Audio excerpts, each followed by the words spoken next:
이 새벽을 주님과 2부 돌아왔습니다. 이 시간에는 나성 열린문교회 박헌성 목사님의 말씀 보내드립니다. 오늘은 요한복음 6장 26절에서 31절까지의 말씀을 본문으로 일하는 축복이란 제목의 말씀 전해주시겠습니다. 조롱을 하여도 어찌할 수 없는 자신의 모습, 그 가운데서 자신을 빼앗기지 아니하고 자기를 지킬 수 있었던 것은 내가 살아야지, 내가 어떻게 하더라도 살아야지 하는 삶에 대한 용기였다 그랬습니다.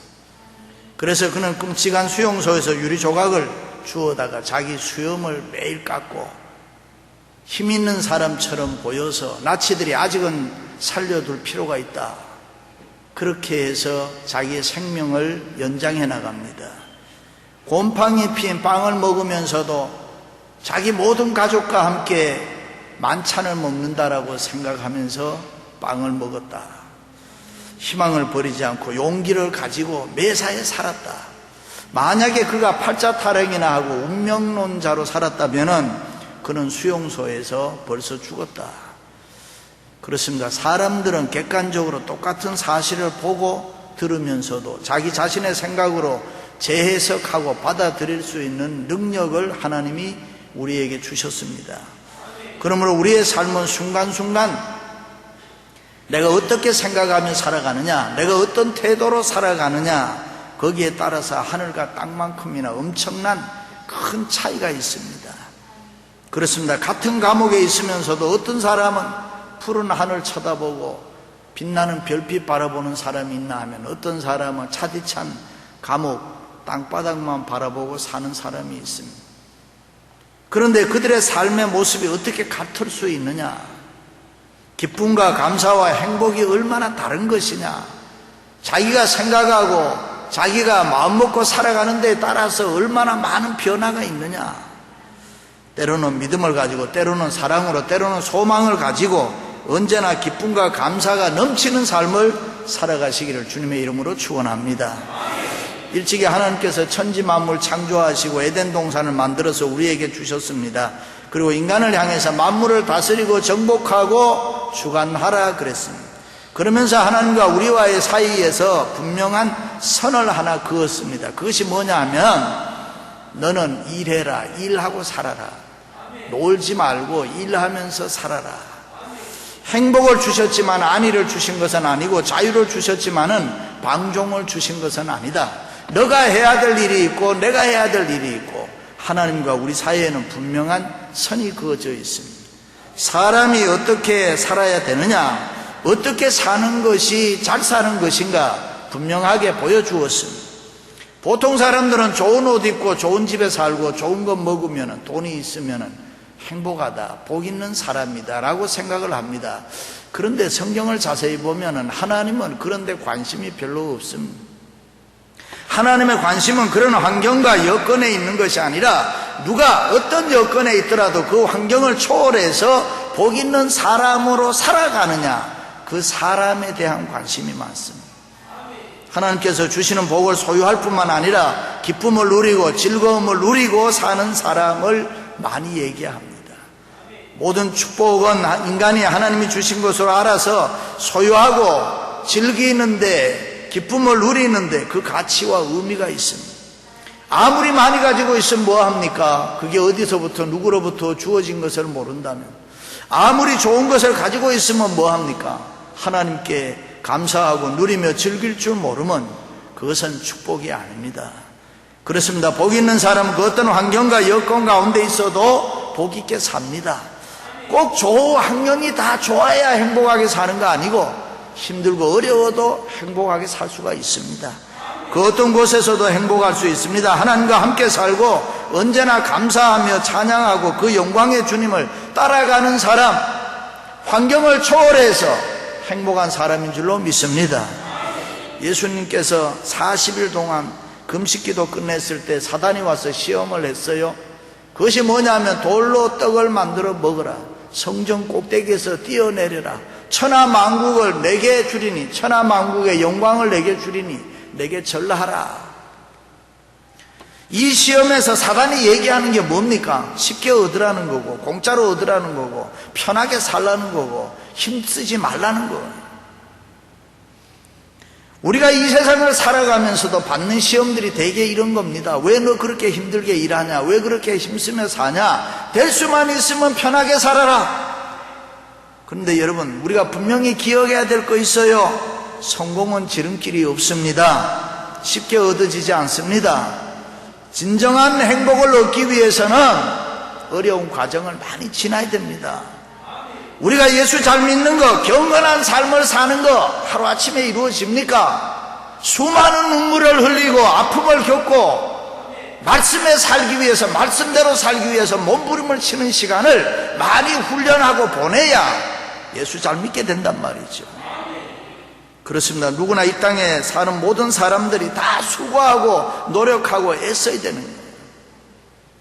His part, 하나님의 일과 our part, 나의 일은 구별되어 있다. 세상에 무슨 일이든지 내가 최선을 다한 후에는 하나님 앞에 맡겨버려야 돼요. 왜? 결과는 하나님이 이루시는 것이니까. 그러므로 10번 100번 실패해도 내가 만약에 삶에 대해서 최선을 다했다, 내게 얻어지는 건 없어도 후회할 이유가 없습니다. 미련 가질 것도 없습니다. 내가 이 세상을 살 때 최선을 다하고 살았으면은 후회할 이유도 없고 미련도 없고 그거 하나만으로 감사하고 살면 되는 것입니다. 일하는 자체, 일한다는 거, 일하는 기쁨, 일하는 보람, 거기에 하나님의 은혜가 있고 축복이 있는 줄로 믿습니다. 그래서 복 있는 사람은 열심히 일하는 사람. 여러분, 돈 많이 벌어서 부자 되고 싶습니까? 열심히 일하십시오. 벌어야지요. 벌어야 부자 될 거 아닙니까? 열심히 일해야지요. 땀 흘려 열심히 일해서 그 일의 결과가 내 손에 주어졌을 때 내가 기뻐하고 감사할 수 있습니다. 즐거움이 있습니다. 그냥 공짜로부터 얻어지는 것은 가치가 없습니다. 아버지로부터 많은 재산을 얻었다, 가치가 없습니다. 왜? 아버지의 것이니까. 복권 당첨된 사람들이 되게 불행하다고 하죠. 왜 그렇습니까? 땀 흘림이 없는 재산은 가치가 없기 때문에. 열심히 일하고 밥 먹어야 밥맛이 있단 말이죠. 놀고 밥 먹으면은 맛이 없어요. 우리는 열심히 일해야 됩니다. 열심히 노력해야 되고 모든 일을 할 때 힘써야 되고 최선을 다해야 되고 신앙생활 하는 것도 되는 대로 하면 안 돼요. 열심히 해야 된단 말이죠. 예수님께서 일찍이 일하기 싫거든 먹지도 말라. 일하는 모습, 일하는 과정이 축복이라 이 말이죠. 많은 걸 얻었다 안 얻었다 그것은 하나님의 몫이고 너는 주어진 일을 할 때 열심히 해라. 여러분 어떤 모습으로 일하고 있습니까? 대충 세 가지 모습이라고 합니다. 첫째는 먹고 살기 위해서 일하는 사람이 있습니다. 자신을 포함해서 가족들을 먹여 살려야 하니까 열심히 일하는 사람, 기본은 되는 사람이죠. 그런데 어떻게 생각하면 불쌍한 사람, 비참한 사람, 내가 먹고 살기 위해서, 가족들을 먹고 살기 위해서 일한다, 불쌍하잖아요. 극작가 버나드 쇼는 세상에서 가장 바본스러운 사람은 자기 직업을 의무로 생각하는 사람이다. 먹고 살기 위해서 할 수 없이 일한다. 얼마나 피곤합니까? 얼마나 따분합니까? 그런 사람은 출근 시간이 너무 괴로워요. 일도 재미가 없어요. 퇴근 시간 되면 날아갈 때 좋고, 일하지 않는 날, 쉬는 날, 할러데이가 찾아오면 너무너무 좋아요. 어린아이처럼 좋아요. 이민자의 삶을 사시는 우리들은 뭐 일하는 데 대해서 별로 말하지 않아도 되죠. 사실 너무 열심히 일하니까. 우리 그리스도인들은 열심히 일해야 됩니다. 추워라도 놀고 이렇게 살면 안 됩니다. 내가 이렇게 일만 해야 되나, 언제까지 일해야 되나, 가족들 때문이라고 생각하니까 그 가족들이 갑자기 보기 싫어지고 힘들어지고 미워지고 짜증나고 이래요. 인간은 점점 드라이되고 신앙은 메마르고 매사를 짜증으로 신경절로 투절돼요. 그런 사람은 불쌍한 사람, 예수 믿는 성도는 절대로 그렇게 살면 안 된다. 열심히 일하는 걸 기쁨으로 생각해야 된다. 지금은 선교의 대상이고 원조받는 나라지만 르완다라는 나라가 기독교 국가였습니다. 잘 사는 나라였습니다. 그런데 내란이 일어났을 때에 사람이 죽고 이럴 때 약탈이 막 벌어졌어요. 그런데 그때에 크리스찬들이 많았다. 심지어 성직자들도 약탈하는 일에 참여했다. 그래서 나라가 망한 거예요. 일하는 거 싫어하면 하나님이 버린단 말이죠. 일하는 것 기뻐하고 즐거워할 수 있기를 주님의 이름으로 축원합니다. 두 번째는 일 자체를 즐기면서 일하는 사람이 있습니다. 열심히 일하다 보면 항상 좋은 일만은 아닌데 그래도 일하는 게 너무 좋은 거예요. 교회 일도 하다 보면 신경질 나고 열받을 때가 있죠. 너무 바쁘고 너무 힘들고 너무 어렵고 열심히 하다 보면은 칭찬하는 것이 아니라 칭찬도 있지만 때로는 비판하는 사람이 비난도 있으니까 그러면 힘들어져요. 세상 일도 마찬가지예요. 일하면서 짜증내고 원망하고 불평하면 안 되는데 일한다는 것 짜증내고 힘들어하면은 얼마나 어렵습니까? 일하는 것을 감사해야 되는데 일하는 게 너무 좋구나, 일하는 게 나는 너무 기쁘구나 이래. 기독교 윤리에서 실천적 무신론자라는 말이 있는데 하나님이 살아 계시다는 것은 믿는데 관념적으로는 알고 있는데 실생활에서는 없는 하나님이 없는 것처럼 생활하는 사람. 열심히 교회도 나오고 열심히 예배도 드리고 열심히 기도도 하고 열심히 찬송도 하는데 생활 속에 가면 하나님이 안 계시는 것처럼 사는 사람들, 그런 사람들을 실천적 무신론자라고 하는데 오늘날 그런 사람들이 많습니다. 여러분, 일할 때에 우리는 기뻐하고 즐거워하고 일하는 거 하나 자체를 너무 좋아해야 됩니다. 오스카상을 탄 톰 행크스가 주연한 포레스트 검프라는 영화 여러분들 잘 알죠? IQ가 75 정도밖에 안 되니까 전능하여 한 인간 승리를 그린 휴먼 스토리. 주인공 검프라는 사람은 이 세상의 모든 일을 다 착하게 순진하게 받아들입니다. 언제나 선하게 생각하고 언제나 좋게 생각하고 모든 일을 긍정적으로 살아가는 바보 같은 영웅이라. 조금은 못난 전능아이기 때문에 당해했던 고통과 아픔을 분노와 복수로 대항하지 아니하고 오히려 낙천적인 눈으로 세상을 바라보며 진실되이 하루하루 살아갑니다.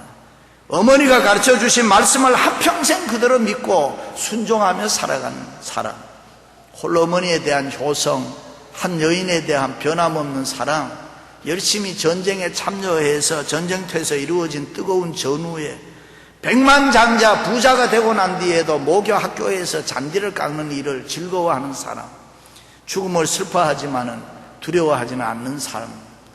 이 건프 인간 승리야말로 물질지상주의, 기회주의, 출세지향주의, 정말 거기에 진실성 있는 인간의 모습을 보여주는. 그래서 평론가들은 이 건프의 생애가 바로 아메리칸 스피릿이다. 미국의 정신이다.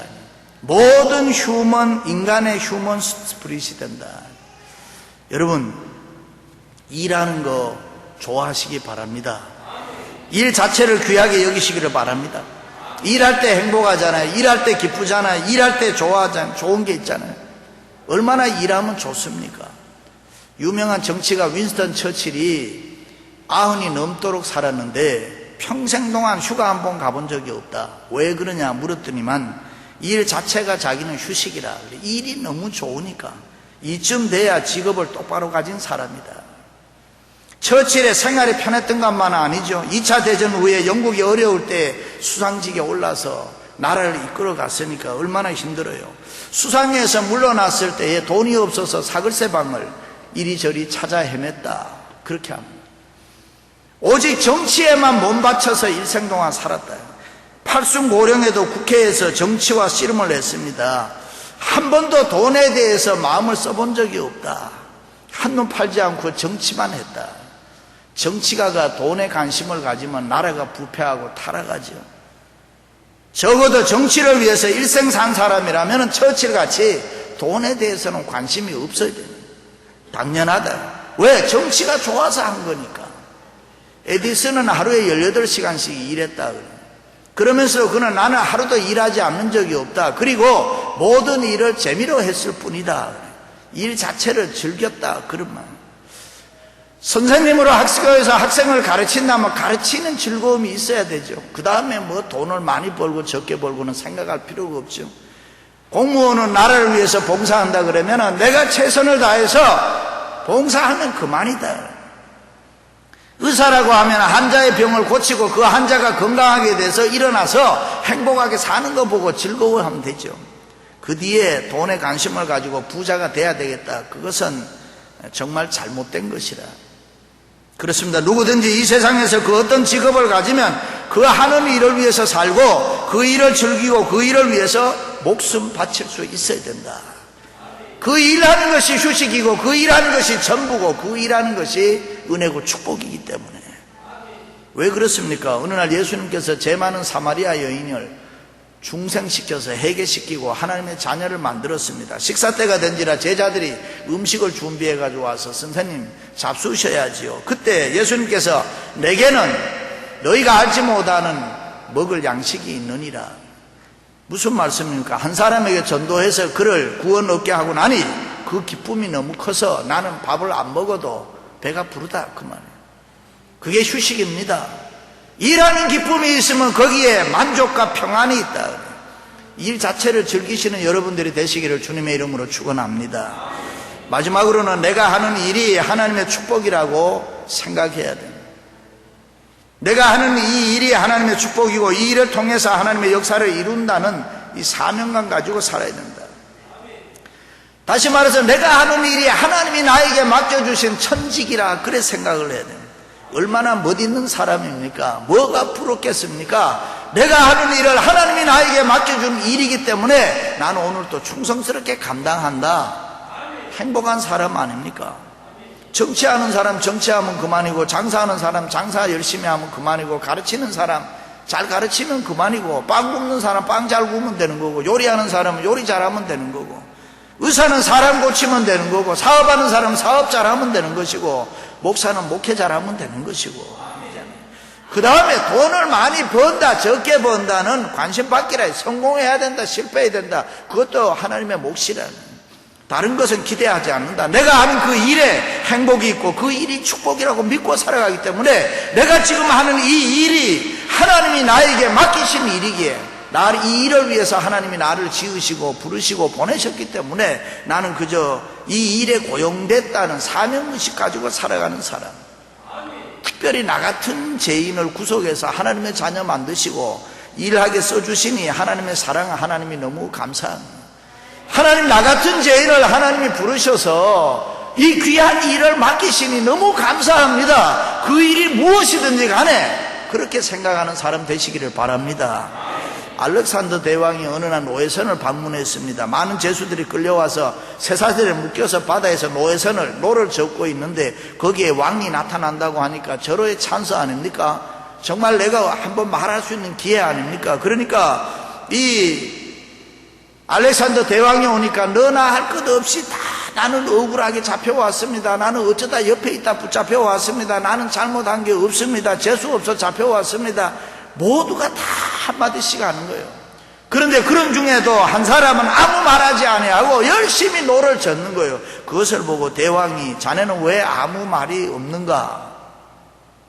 예, 나는 죄인입니다. 나는 나쁜 사람입니다. 그래서 나는 여기서 이렇게 고생을 하는 것이 당연합니다.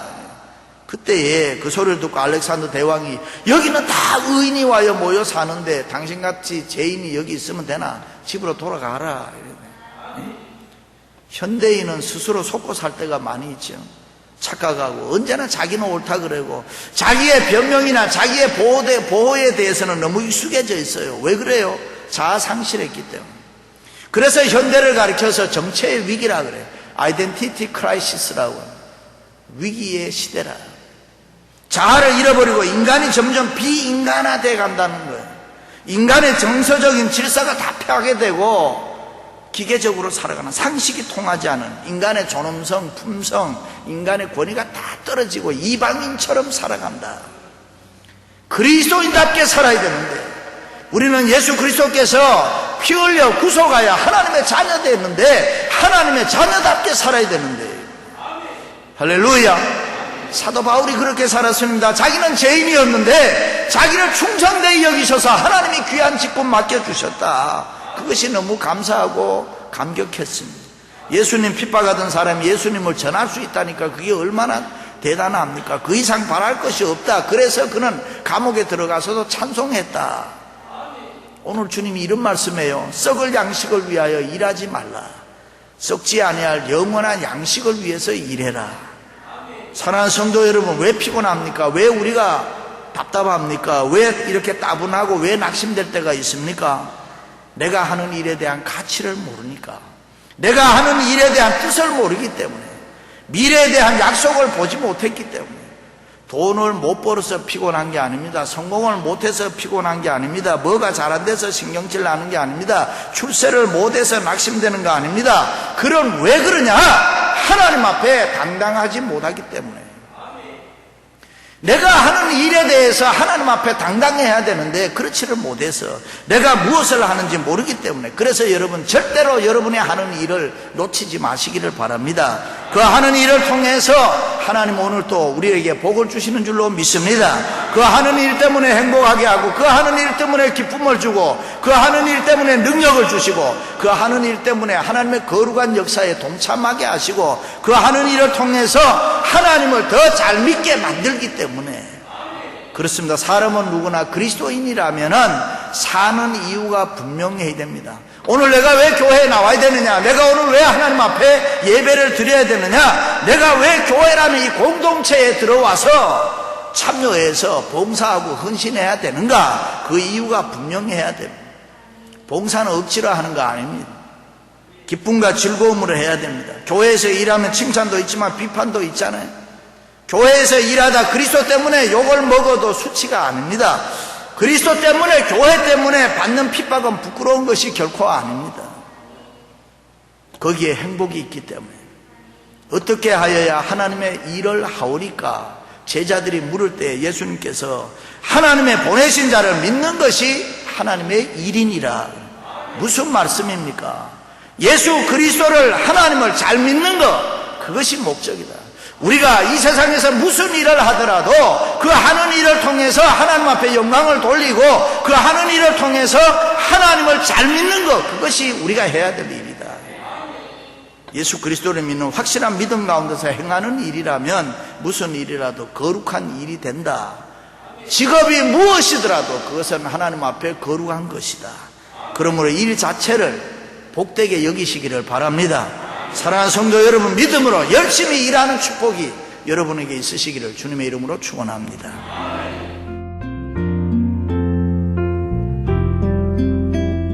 지금까지 나성열린문교회 박헌성 목사님께서 일하는 축복이란 제목의 말씀 전해주셨습니다. 나성열린문교회는 1925 윌셔 블루바드 LA에 위치하고 있습니다. 신앙상담이나 교회에 대해서 좀 더 자세히 알기 원하시는 분은 전화 213-413-1600 213지역 413-1600 나성열린문교회로 연락주시기 바랍니다.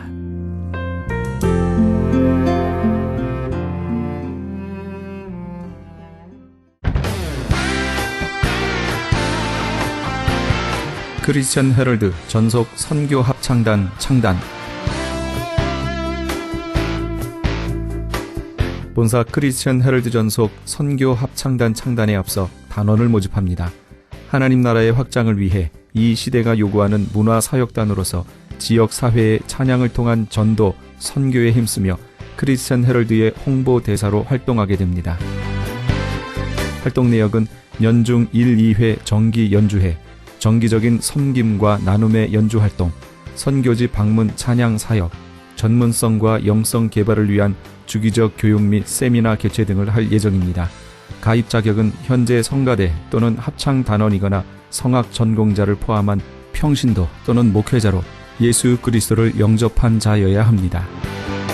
연습 일정은 8월 마지막 주에 첫 모임이 있을 예정입니다. 크리스천 헤럴드 전속 선교 합창단에 가입하셔서 하나님과 지역사회와 이웃을 섬기기 원하시는 분은 213-353-0777 213지역 353-0777번이나 press@christianherald.com press press@christianherald.com으로 연락주시기 바랍니다.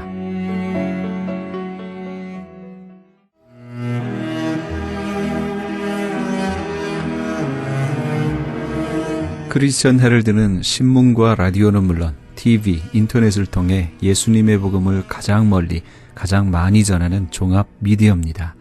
이런 사역을 감당하기 위해서는 우리 애청자 여러분의 후원과 기도가 절실히 필요합니다.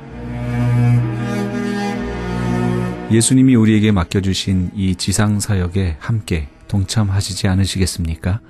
내가 너희에게 분부한 모든 것을 가르쳐 지키게 하라 말씀하신 우리 예수님의 지상 명령에 함께 동참하시기 원하시는 분은 전화 213-353-0777 213지역 353-0777번으로 전화 주시면 자세히 안내해 드리겠습니다.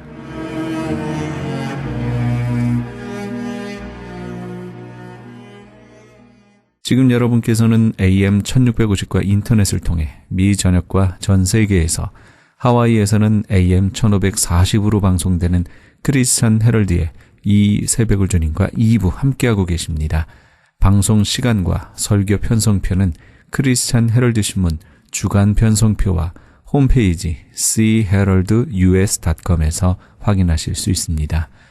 이어서 은혜 한인교회 한기홍 목사님의 말씀 보내드립니다. 오늘은 고린도후서 12장 7절에서 10절까지의 말씀을 본문으로 고통의 가시가 은혜의 가시로란 제목의 말씀 전해주시겠습니다. 대한민국도 역시 마찬가지입니다. 그렇게 작은 땅덩어리, 정말 이 나라가 얼마나 많은 외세의 침입을 받았는지 모릅니다. 그래서 수천 번의 그런 침입을 받았습니다. 우리는 사실 다른 나라를 그렇게 공격하고 그런 적은 별로 없습니다.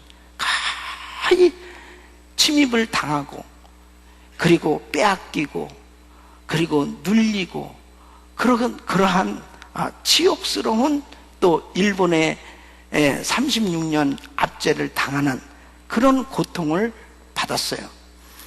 이런 가운데서 사실 어떤 면에서 보면 정말 하나님의 사람들은 절규하면서 하나님 앞에 매달린 것입니다.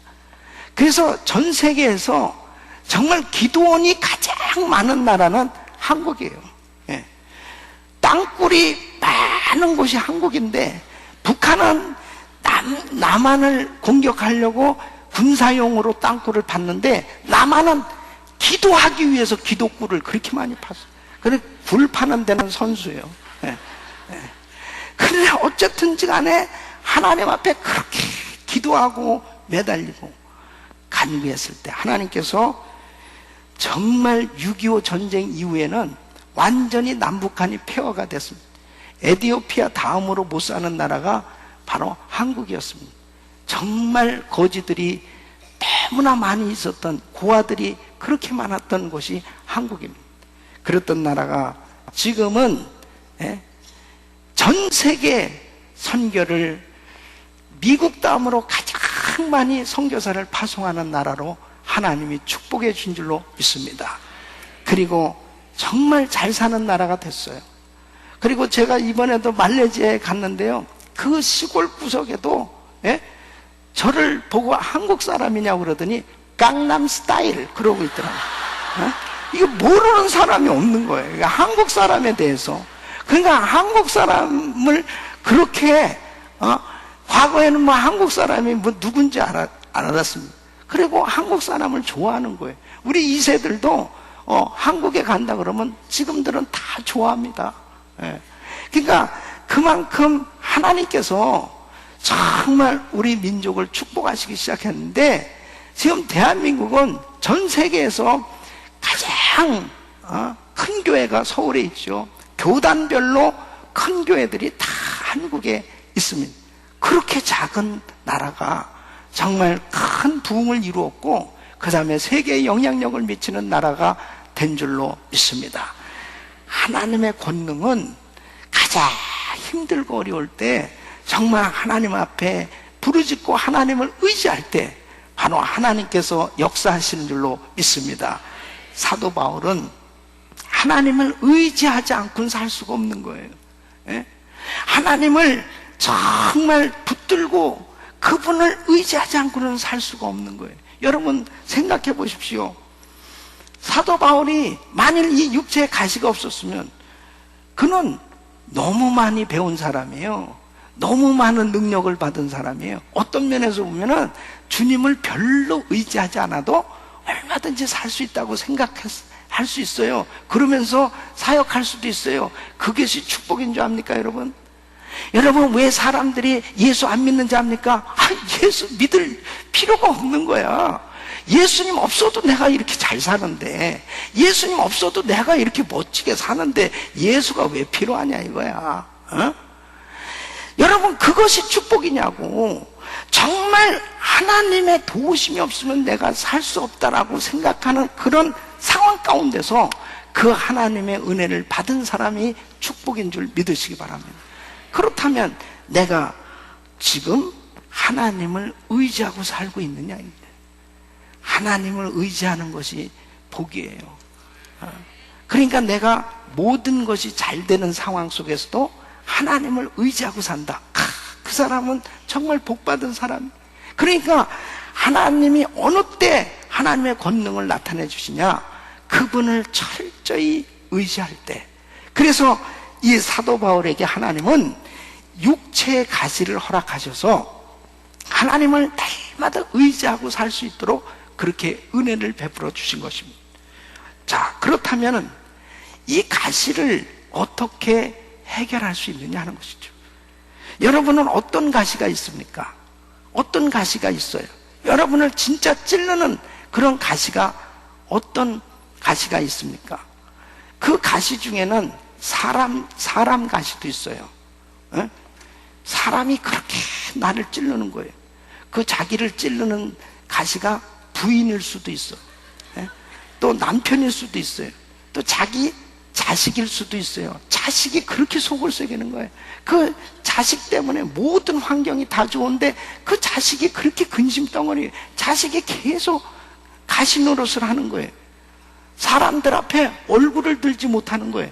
그 자식 때문에. 그것도 가시입니다. 또 재정적인 가시가 있어요. 그 물질 때문에 참 힘드는, 사람들한테 얼굴을 들지 못할 만큼 그 재정적인 어려움으로 인한 그 가시가 있을 수 있어요. 또 어떤 사람은 바울처럼 이렇게 이 질병의 가시가 있죠. 예? 제가 지난 주간에는 참 우리 성도들, 아픈 환자들 병원을 찾아다니면서 신방을 하고, 그리고 또 만나서 기도해주고, 그러면서 참 이렇게 몸이 아파서 들어놓은 성도를 너무너무 안타까워요. 또 이 지병을 가지고 있는 분들이 있잖아요. 그러한 그 질병의 가시가 자기를 괴롭힐 수 있습니다. 또 여러 가지 환경적인 그 어려움의 가시가 있죠. 이런 가시를 그러면 어떻게 해결할 것이냐 하는 것입니다. 지금 분명히 바울은 이 가시는 하나님께서 허락하셨다고 그런다면 하나님이 왜 나한테 이런 가시를 허락하셨을까? 이 가시를 어떻게 해결할 것이냐, 이 굉장히 중요한 거예요. 이 가시가 잘 해결되어질 수 있다면 고통의 가시는 은혜의 가시로 바뀌어질 줄로 믿습니다. 그래서 여러분들 오늘 이 말씀 잘 들으시고, 정말 나를 찌르는 여러 가지 가시가 있다면 그 가시가 오늘 이 말씀을 통해서 해결되어지고 하나님 앞에 여러분 모두가 다 정말 그 고통의 가시가 은혜의 가시로 위대한 간증이 있기를 예수 이름으로 축원합니다. 첫째는 바로 하나님의 뜻을 구해야 하는 것입니다. 왜 하나님 가시를 주셨습니까? 이 가시는 무슨 뜻입니까? 하고 하나님의 뜻을 구하셔야 돼요. 하나님께서 허락하시는 모든 것에는 다 하나님의 뜻이 있습니다. 자, 보십시오. 이 바울은 지금 이 사단의 사자, 이 육체의 가시가 자기를 지금 괴롭히고 있는 것은 하나님이 주셨다. 근데 하나님이 주신 걸 깨달았어요. 뭐냐면 교만해지지 않게 하기 위해서 하나님이 내 육체에 이 질병을 허락하셨다. 그리고 결국은 바로 이러한 그 연약한 가운데서 하나님의 능력을 머물게 함으로, 이것이 바로 하나님의 은혜구나 하는 하나님의 뜻을 딱 깨달으니까 하나님의 뜻을 깨닫는 순간에 그는 기쁨이 충만해졌습니다. 여러분, 이 7절, 9절 말씀 보면 그랬습니다. 이러므로 도리어 크게 기뻐함으로 나의 여러 연약한 것들에 대하여 자랑하니니. 크게 기뻐해야 했습니다. 아니, 지금 하나님이 고쳐주시지도 않았는데 그는 정말 하나님의 뜻을 깨닫고 나서는 너무나 기쁜 거예요. 그러니까 10절 말씀도 보면은 그렇습니다. 그러므로 내가 그리스도를 위하여 약한 것들과 능욕과 궁핍과 핍박과 곤란을 기뻐하노니. 어떻게 이렇게 약한 것들, 능욕, 궁핍, 핍박, 곤란 가운데서도 기뻐할 수 있느냐? 하나님의 뜻을 깨달으니까. 네? 할렐루야. 여러분, 하나님의 뜻을 깨닫는 것이 얼마나 중요한 건지. 이 하나님의 뜻을 깨닫지 못하면 왜 하나님 안 고쳐주십니까? 내가 주의 종인데 하나님의 일을 하려고 이렇게 헌신했는데 왜 하나님 나한테 이런 질병을 허락하시는 것입니까? 왜 나를 안 고쳐주시는 겁니까? 하고 불평할 수밖에 없잖아요. 그런데 하나님의 뜻을 발견하고 나니까 그는 오히려 크게 기뻐하는 거예요. 여러분, 우리가 신앙생활 하면서 참 중요한 것이 이 하나님의 뜻을 발견하는 거 얼마나 중요한 거죠. 어떤 성도님은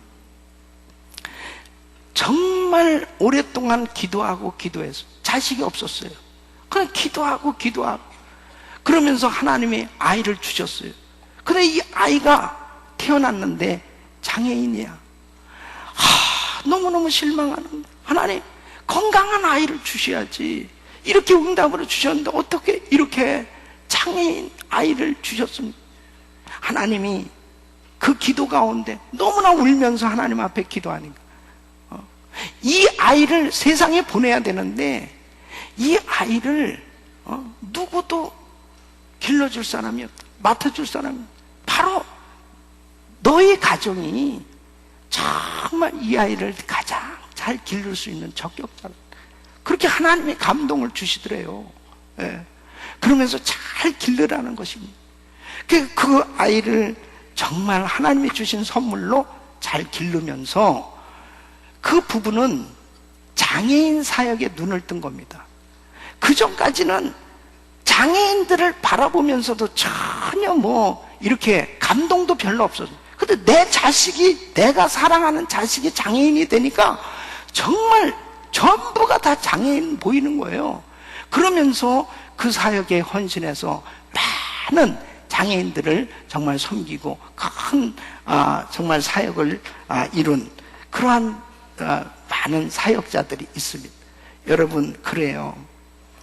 사람들에게 때로는 정말 원치 않냐는, 자기는 진짜 원치 않죠. 누가 가시를 원합니까? 이 십자가를 누가 원해요? 원치 않습니다. 그런데 때로는 그런 것들을 하나님이 허락하실 때 그 하나님의 뜻이 다 있다니까요. 그 뜻을 깨닫고 나면 얼마나 감사한지요.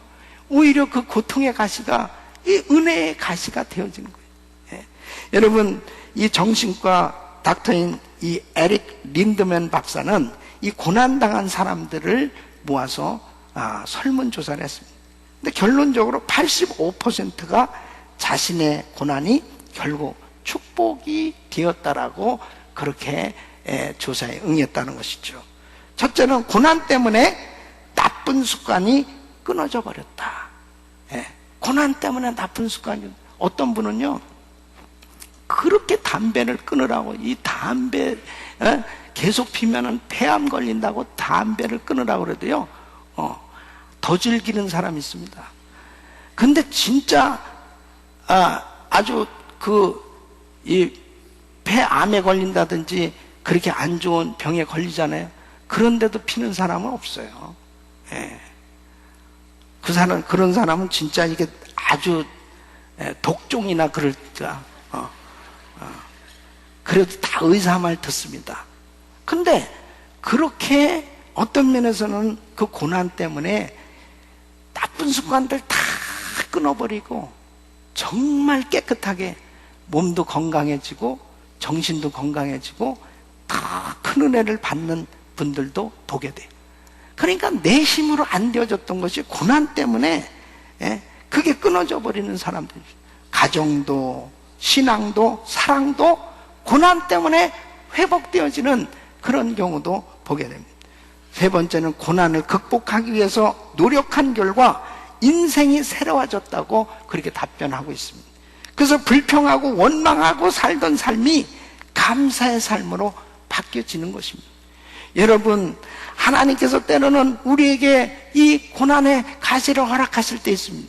근데 이 가시는 만약 하나님이 허락하셨다면 이것은 틀림없이 축복이 되어지는 거예요. 그래서 하나님의 뜻을 발견하는 것이 중요한 것입니다.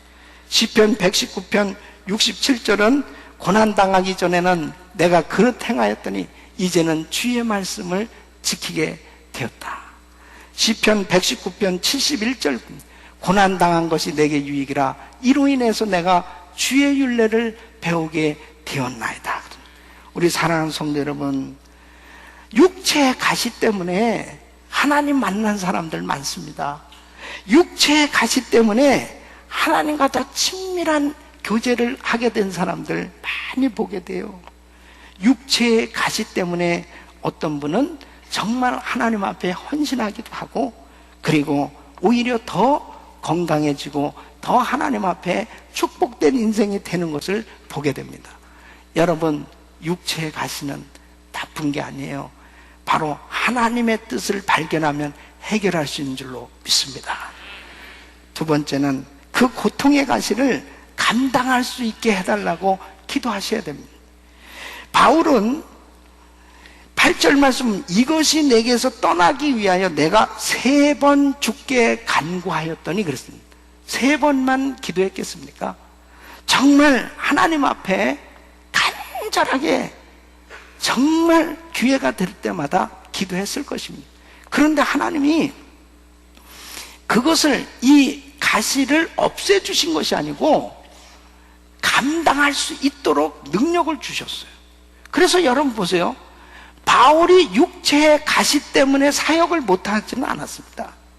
그가 육체의 가시 때문에 저는 이제 사역을 중단해야 되겠습니다, 제가 사역 못하겠습니다, 그러지 않았어요. 그는 정말 끝까지 사역을 감당했거든요. 그렇게 끝까지 사역을 감당할 수 있었던 것은 하나님께서 그 연약한 가운데서도 우리 주님의 그 은혜로 그를 붙들어 주셔서 그 가시를 이길 수 있게 해주셨단 말이에요. 여러분, 디모데후서 4장 11절 말씀 보면 누가만 나와 함께 있느니라. 이 디모데후서는 그의 마지막 서신이잖아요. 이제 바울이 계속 고난을 당하게 되어지니까 동역자들이 1명씩 2명씩 다 떠나가요. 그런데도 이 누가만 나와 함께 하느니라. 근데 이 누가는 어떤 사람이냐? 의사입니다. 그러니까 정말 바울의 이 연약한 부분을 옆에서 잘 챙겨줬던 의사가 있어요. 이런 좋은 동역자를 하나님이 이 바울에게 붙여주셔가지고 그 어려움을 잘 감당하면서 사역할 수 있도록 하나님이 이렇게 인도해 주신 걸 볼 수 있습니다. 여러분, 때로는 우리에게 이런 고통의 가시가 있을 때, 우리 주님 앞에 매달려 기도할 때 하나님께서는 사람을 붙여주시기도 하시고 필요한 모든 것들을 공급해 주시고 그 가시를 감당하고 이길 수 있도록 은혜 주시는 줄로 믿습니다. 그래서 고린도전서 10장 13절 보면 우리 같이 한번 읽어보겠습니다. 시작.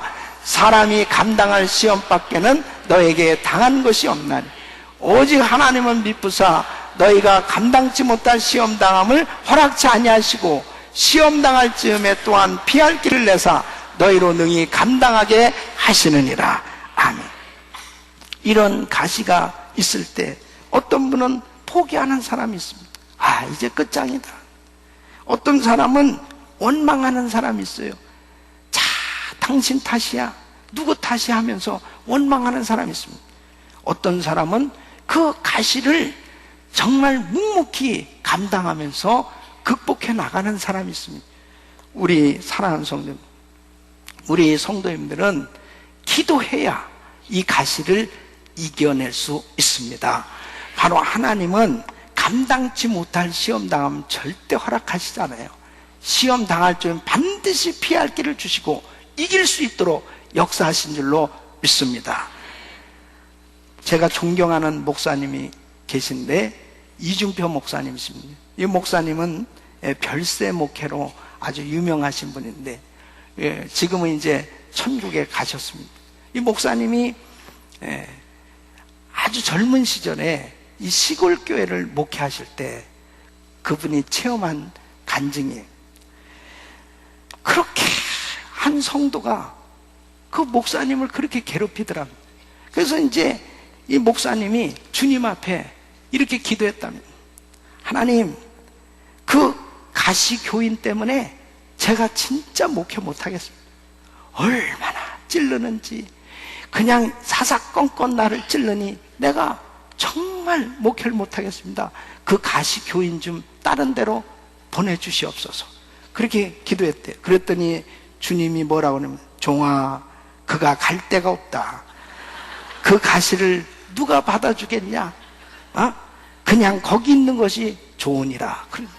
그래가지고 다시 또 기도합니다. 주님, 그러면 그 늙은 가시 천국으로 빨리 데려가시옵소서. 그렇게 기도했답니다. 그랬더니 주님의 음성이 들려지기를, 종아, 그는 아직 때가 안 되었느니라. 그래서 이제 또 하나님 앞에 기도했습니다. 그러면 하나님, 그 가시를 좀 꺾어주세요. 그 못된 습관 좀 바꿔주세요. 그러면서 기도했더니, 종아, 나도 못 고친다. 그래서 아니, 주님은 능력의 하나님이신데, 못 고칠 질병이 없으신 하나님이신데 어떻게 그를 못 고칩니까? 그러니까 주님이 하신 말씀이, 내가 모든 병자들을 고쳤지, 그러나 가룟 유다 내가 못 고쳤어. 오히려 내가 죽었다. 그러니 너도 고칠 생각하지 말고 너나 죽을 생각해라. 그래가지고 기도하는데 하나님께서 그 가시 뽑으려고 하다가 내 명대로 못 살고 죽는다, 그렇게 말씀하시더래요. 그래서 그가 이렇게, 그 목사님이 기도했다면, 주님, 가시 손대지 않겠습니다. 나를 죽여 주시옵소서. 그러니까 하나님 앞에 기도했대요.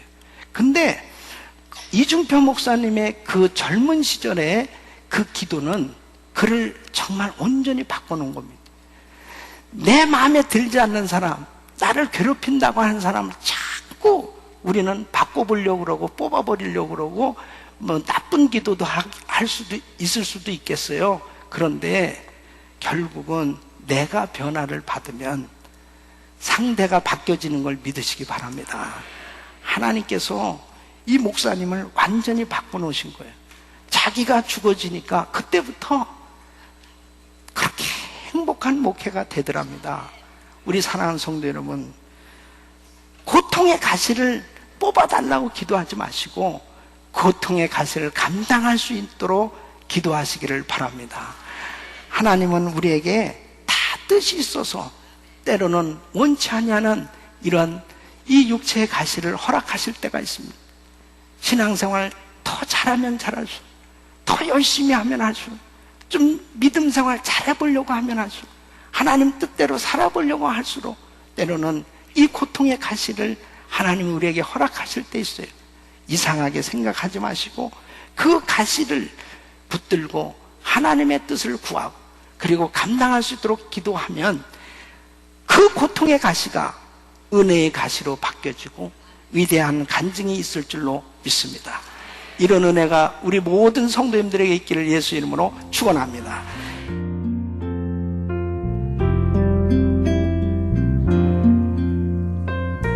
지금까지 은혜 한인교회 한기홍 목사님께서 고통의 가시가 은혜의 가시로 란 제목의 말씀 전해주셨습니다. 은혜 한인교회는 1645 웨스트 발렌시아 드라이브 플러턴에 위치하고 있습니다.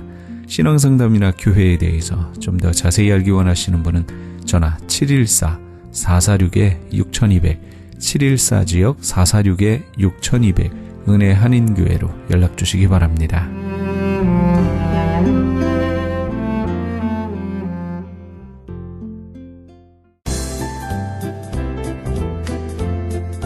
CHB 건강 칼럼. 안녕하세요. 건강 칼럼 42번째 시간입니다. 1975년 빌 게이츠와 함께 마이크로소프트사를 창립하여 135억 달러, 그러니까 약 16조 원의 많은 재산을 가지고 있는 앨런이라는 사람이 지금 현재 림프종이라는 암에 걸려서 투병 중이라고 합니다. 나이가 57세입니다. 림프종이란 백혈병 같은 혈액암 중 하나인데, 혈액병은 골수에서 시작하는 혈액질환인 반면에 림프종은 백혈구를 이루는 것 중 하나인 림프구가 악성으로 변한 종양을 말합니다.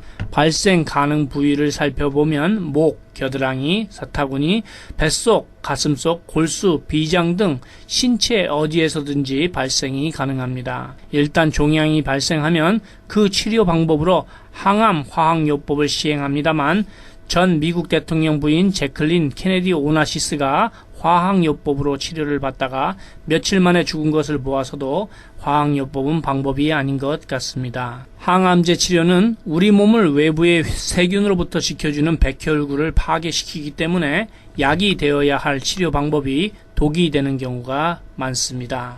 치료 비용도 10분간의 주사비가 약 2만 불인데 낳기만 한다면 비싼 비용을 지불해 볼만도 합니다만 그렇지 못한 경우가 대부분입니다. 화학적인 방법보다는 차가 버섯 치료 방법이 있는데 항암 치료에는 이 방법이 더 효과적이라고 말할 수 있습니다. 모든 항암 치료의 문제점은 정상 세포를 대책 없이 마구 파괴하면서 정작 암세포에게는 충격을 거의 주지 않거나 전혀 먹히지 않는다는 것입니다. 현대의학으로는 암을 고치기 어렵고 암은 환자 스스로가 현명해야 고칠 수 있는 것 같습니다. 자, 그럼 어떻게 하면 림프종 암과 각종의 암을 예방하고 치유할 수 있는지를 말씀드리겠습니다. 우리가 생명보험에 가입할 때 보험회사에서 혈액 검사를 요구합니다.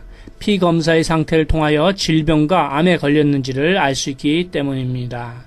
약간 뒤집어서 생각해 본다면 피가 깨끗하면 질병에도 걸리지 않고 예방 또한 가능하다는 이야기가 됩니다. 그렇습니다. 혈액만 깨끗하다면 각종 질병으로부터 자유로워질 수 있습니다. 저는 여기서 무슨 병에 걸렸든지 큰 효과를 줄 수 있는 신비한 기적의 영양제 M3, 유태인 특수 영양제 M3를 소개해 드립니다. 꼭 한 번쯤은 만나보시기를 권해 드립니다. 무료 건강 상담과 기적의 영양제 M3에 관한 문의는 213-435-9600번 213-435-9600입니다. 감사합니다.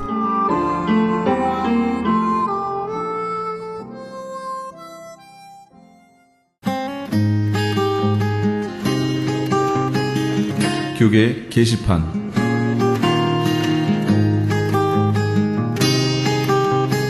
정대철 목사가 담임으로 있는 프레이즈 교회에서는 한인들에게 요즘 발병 증가 추세를 보이고 있는 대장암에 대한 교육을 합니다. 대장암은 다른 암들에 비해 치료 예후가 좋지 않아 조기 발견이 무엇보다 중요한 암으로 인식되고 있습니다. 누구나 오셔도 되며 일시는 8월 25일 주일 오후 1시 30분입니다. 프레이즈 교회의 위치는 한인타운 피코와 캔모어가 만나는 곳에 있으며 파킹랏은 뒤편에 있습니다.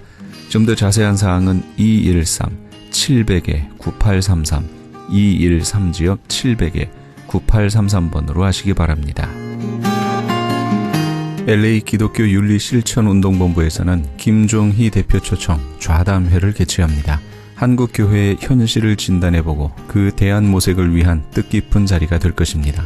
일시는 8월 23일 금요일 오후 7시며 장소는 3130 윌셔 블루버드에 위치한 캘리포니아 인터내셔널 유니버시티 205호입니다.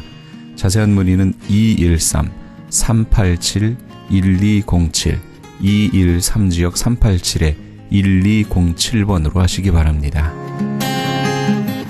최홍준 목사가 원장으로 있는 국제목양원에서는 건강한 교회 만들기 위한 컨퍼런스를 엽니다. 개 교회의 목사, 장로와 함께하는 세미나입니다. 일시는 10월 8일 화요일부터 9일 수요일까지며 장소는 나성 영락교회입니다. 자세한 문의는 949-751-8507 949 지역 751-8507번으로 하시기 바랍니다. 조병국 목사가 대표로 있는 예수사랑 세계 선교회에서는 찬양 사역자와 컴퓨터를 다룰 수 있는 사역자를 모집합니다. 본 선교회는 LA 다운타운에서 노숙자를 비롯한 소외된 이웃들을 위해 봉사하고 있으며 특히 호두과자를 구워 나누며 섬기고 있습니다. 좀 더 자세한 문의는 213-445-2488 213지역 445-2488번으로 하시기 바랍니다. 본사 크리스천 헤럴드에서는 전속 선교 합창단 창단을 앞두고 크리스천 헤럴드 전속 선교 합창 단원을 모집합니다. 가입 자격은 현재 성가대나 합창단원 또는 성악 전공자로 평신도나 목회자이며 예수 그리스도를 영접한 분이어야 합니다. 좀 더 자세한 사항은 크리스천 헤럴드 신문을 참조하시거나 전화 213-353-0777 213지역 353-0777번으로 문의하시기 바랍니다. 울타리 선교회에서 한인 어르신들을 위한 무료 간식 제공을 합니다. 매주 월요일부터 목요일까지 오전 10시에서 11시 30분까지며 장소는 올림픽과 놀만디에 있는 노인회관입니다. 좀 더 자세한 문의는 213-819-3300 213지역 819-3300번으로 문의하시기 바랍니다. 교계 게시판에 대한 좀 더 자세한 사항은 크리스천 헤럴드 신문 교계 소식란을 참조하시기 바랍니다.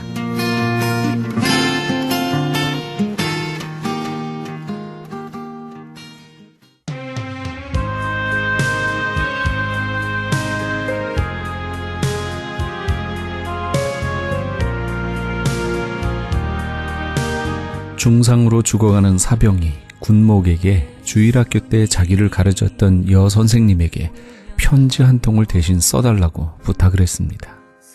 어렸을 때 복음을 얘기해 주시던 그 선생님을 잊을 수 없고 이제 천국에서 다시 만날 것을 확신한다는 그런 내용이었습니다. 편지를 보낸 후 얼마 있어 답장이 왔는데 그 답장에는 이런 글이 써 있었습니다. 하나님, 저를 용서해 주세요. 지난달 제가 가르치는 일에 아무런 성과가 없다고 교사직을 사임했습니다. 인내심이 없었던 것과 신앙심이 부족했던 점을 뉘우칩니다. 이제 다시 교사직을 맡겠습니다. 하나님, 말씀의 씨를 심은 자에겐 수확과 축복 두 가지가 확실하다는 것을 저는 이번 편지를 통해 깨닫게 됐습니다. 믿음의 일꾼된 우리들은 인내하며 더욱 힘을 내야겠습니다. 눈앞에 보람이나 성과를 바라지 말고 힘들고 아무 발전 없는 것처럼 보여도 끝까지 충성해야겠습니다. 우리의 희생과 봉사, 믿음의 씨앗들이 언제 어디서 어떤 모습으로 열매를 맺을지는 알 수 없습니다. 다만 열심히 씨를 뿌릴 뿐입니다. 주님은 우리의 수고를 결코 헛되이 하지 않으실 겁니다. 이 프로그램은 먹는 우미원 TM 포뮬러를 취급하는 효과좋기를 소문난 내처 영양제 센터와 이민법을 전문으로 하는 김한주 변호사 사무실에서 도움 주셨습니다. 지금까지 크리스찬 헤럴드 방송에서 보내드린 이 새벽을 주님과의 정영철이었습니다. 고맙습니다. 찢어지고 병들어서 세상 사람 외면할게 주여 어디 계십니까 이 죄인 찾고 있어요 사랑하는 자녀야 내 너를 위하여 사랑하는 아들까지 가시멸 유관 썼단다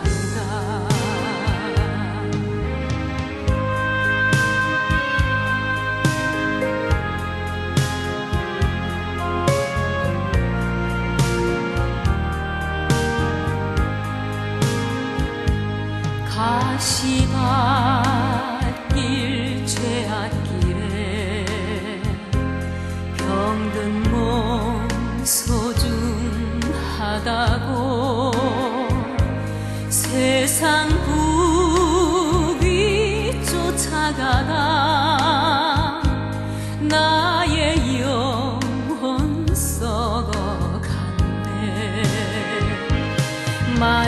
장인 모습으로 주님 앞에 엎드려서 주님 어디 계십니까? 이 죄인 만나 주세요. 사랑하는 자녀야, 내 너를 위하여 사랑하는 아들까지 십자가에 달렸단다.